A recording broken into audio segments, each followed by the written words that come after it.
Hello everybody, Trevor G. Blake. And before we get into what I want to talk about today, I'm going to talk about how to make decisions and how to make a decision from all the confusion and chaos that's out there. And I'm going to use the topic of do I get jabbed or not? Because it's so controversial right now, so I think people will be interested in hearing what I have to say and forming their own opinion, and hopefully it's useful. Before I get into it, I want to ask you for two things. One, please hit the subscribe button if you are interested in what I have to say and think that it's worthwhile, because by doing that, you share the message. It goes up the algorithm and it goes out further into the world, and maybe there's people out there that need to hear it. So by hitting the subscribe button, you're actually making a difference in someone's life. So please do that. You're not doing it for me. All the proceeds of anything I have at trevorgblake.com go to cancer research and development or my animal sanctuary. I do this because it's the right thing to do and it's a lot of fun. And why do anything unless it's fun? And the second thing, do something for yourself. Do yourself a favor and go to trevorgblake.com. And you can go down my rabbit hole, which is there's many little holes, many little burrows, to secrets to a successful startup, or to 3 simple steps, or to transformation. And you can also download a free, it's a free course really. It was a sort of PDF pamphlet. We've made it into a course because it's more visual and you learn more and you can retain more. And it's cool. And I made it available during COVID because I thought people who are, being forced to move out of the corporate office to work from home, it's a strange experience. And there's a way of working from home cleverly, and there's a way of working not very cleverly, which can be very stressful and can cause you to burn out. That is called the practical magic of the 5-hour workday. I've never worked more than 5 hours in my whole life, and there's a reason for it, because I understand peak brain performance, and that's how you get peak brain performance. There's a structure, and it's interesting, it's fun, and it'll make a difference in your life. So hit the subscribe button, go to my website, download the freebie, and that will make an impact in your life.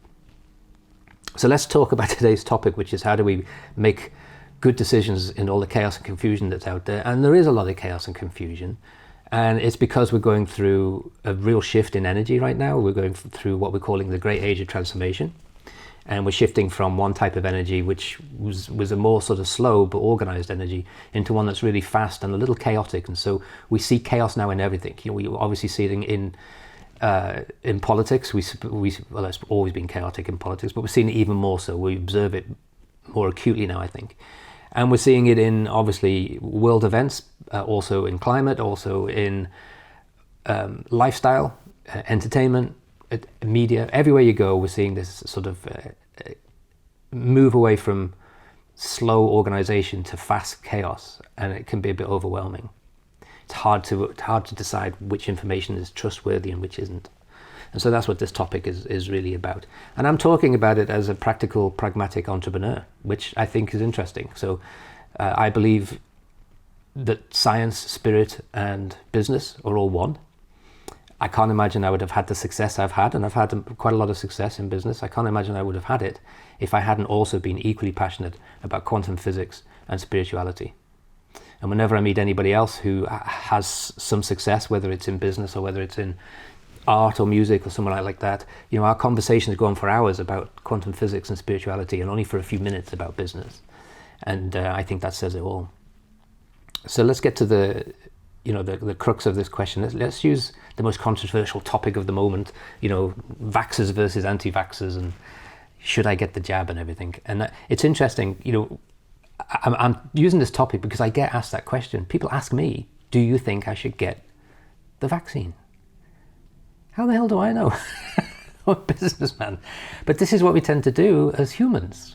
We find somebody we are attracted to, their message or something about them, like our sporting heroes or our favorite musicians or whatever, or even businessmen, and we put them on a pedestal and we give them guru status.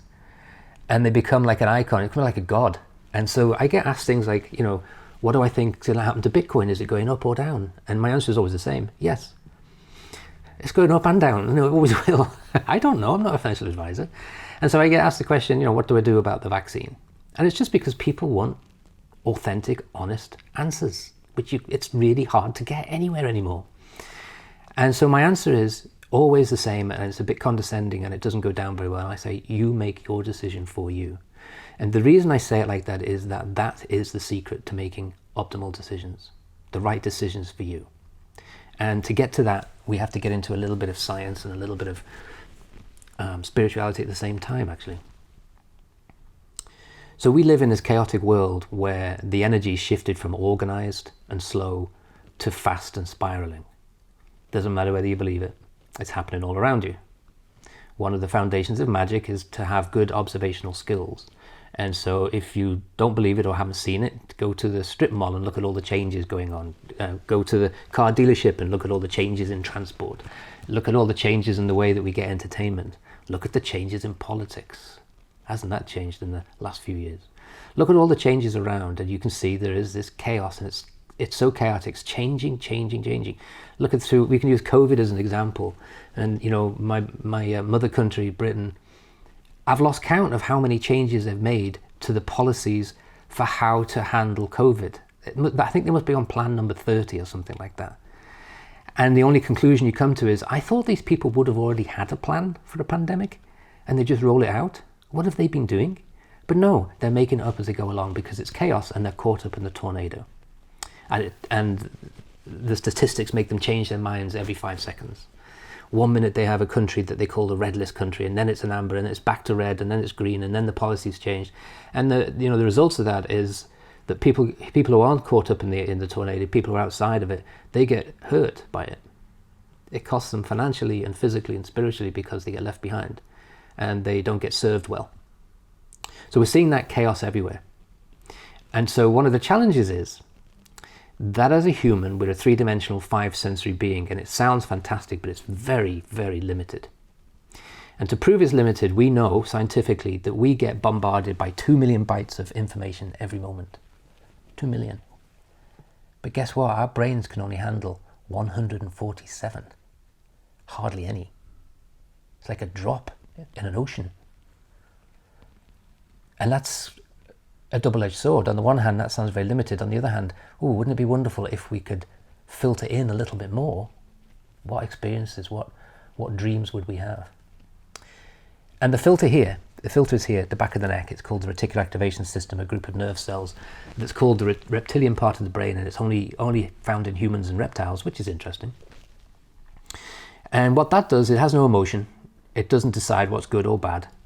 It doesn't make decisions. It works like a Google algorithm. It works in exactly the same way as a Google algorithm. So you go online and you're reading something, and then a commercial pops up and you think, oh, yeah, I need a new pair of shoes. And you click on that. And then you think, oh, I don't like those. And you click off and you go back to what you were doing. And then the next day you get 20 commercials for different types of shoes. And the algorithm doesn't care who you are. It doesn't care what you like and what you don't like. All it cares about is it's paid attention to what you paid attention to, and it's responding to it to give you more of that. Obviously, companies are sponsoring this and paying for this because they want your attention. It's very clever. And it is a reflection of what happens in the reptilian part of our brains, except this is a biological computer, the likes of which, Google, it'll be thousands of years before Google or what comes after Google will be anywhere near it. And so the reticular activation system does the same thing. It pays attention to what you pay attention to. And it says, oh, Trevor must like that. I'll find more of that for him. And at the cost of taking something else out. So if I spend my time putting the TV on and watching political talking heads, and let's say they're all anti-vaccine, just because I'm paying attention to it, even though when I switched the TV on, I was looking for something else, but that came up. Just because I've paid attention to it, my reticular activation system clicks into gear and says, hang on a sec, my host is interested in this, I'll provide more. And what happens over the coming days is I find myself watching more and more and more of the anti-vaxxers. And if I don't have control of my mentality, and if I don't have control of my individuality, I become an anti-vaxxer.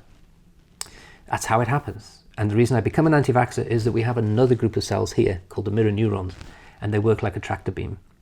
And they pull us towards the thing that we pay more and more and more attention to until we become part of it. That's why people find it very hard to break away from a group of gossipers or complainers. They find themselves becoming one of the crowd.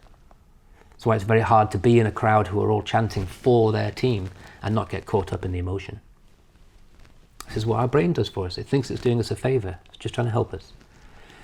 But when you know that, and you can change the way that works, and you can react differently to it, then my goodness, you can produce a really powerful computer that can give you a better life.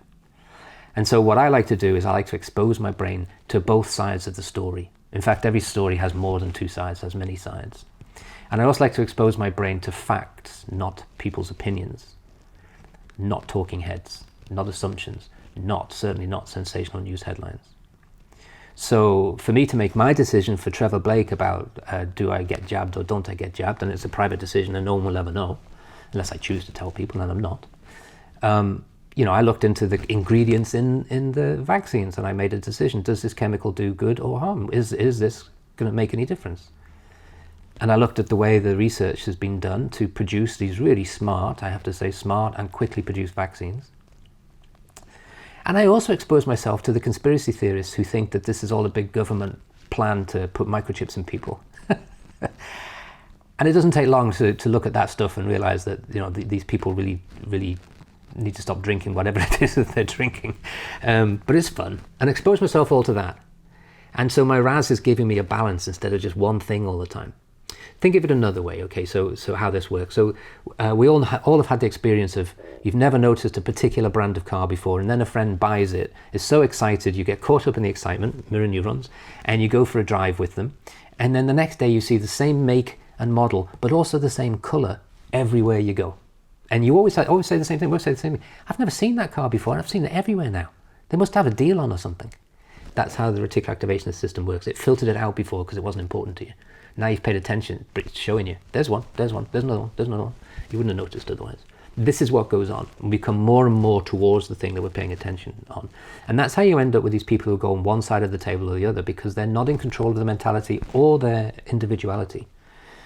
They all need to go to trevorgblake.com and they all need to learn the tools and techniques to take back control of your individuality, to learn the tools and techniques to develop mental control, mentality control, so that you can see all the information, you can review all the facts, you can filter out the stuff that's nonsense very easily, not difficult to do, you can filter out all the sensational headlines, and you can focus on the facts that are good for you.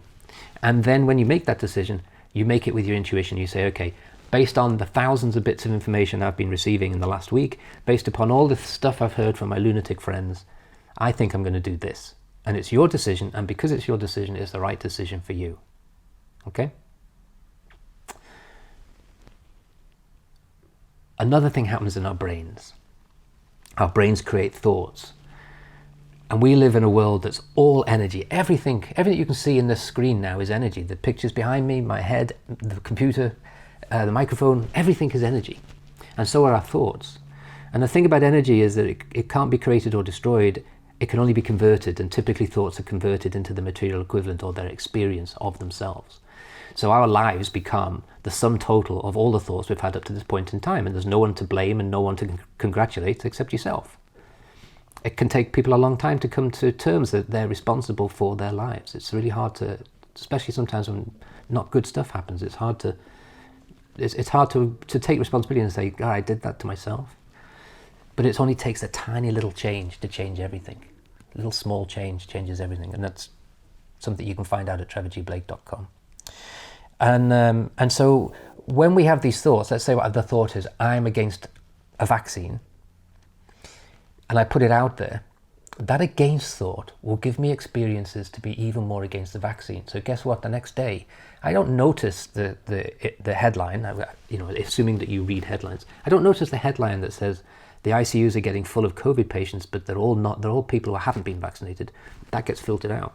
What I notice is a headline that says some kid somewhere had an allergic reaction to the vaccine and dropped down dead. And that gives me more reason to be against. It's unbalanced, but this is how our brains work. The more we're against something, the more reasons we get to be against it.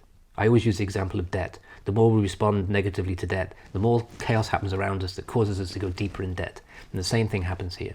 When we're for something, we tend to see more reasons why this makes sense. Okay? And so that's why I like to do both sides. So I get the balance right. But the interesting thing is that when we're for something, when we believe something is going to be good for us, those thoughts go out into the universe and they come back as their material equivalent, and they will be good for us. And if you want a classic example of that, we can talk about the placebo effect.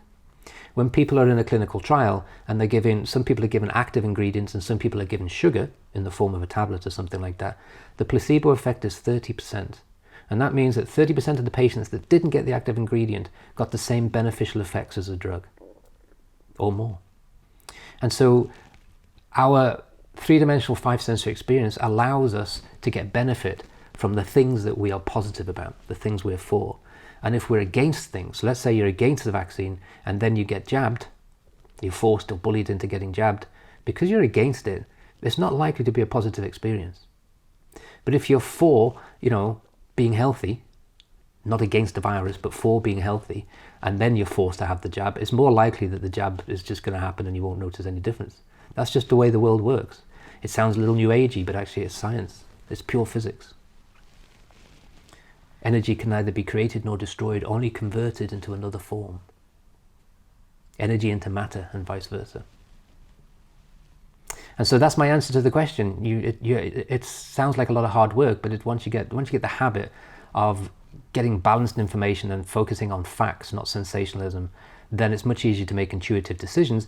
And then once you start to think in terms of being for something you want to be healthy, right? You don't want to be ill. So you stop thinking about being against being ill and you start thinking about being for healthy. One of the intentions that people always like to use when they're in transformation, in my course Transformation, is I am trim, fit and healthy. It's so much more beneficial than saying, I wish I could lose weight. And the same thing happens with health, and the same thing happens with every aspect of life. If you want to know more, I encourage you, don't forget, first hit the subscribe button here so other people can get to hear this, because if you think other people need to hear this. And then also go to trevorgblake.com. Do yourselves a big favor and enjoy the journey that we have as wizards in the world of transformation and secrets to a successful startup. Thank you for paying attention.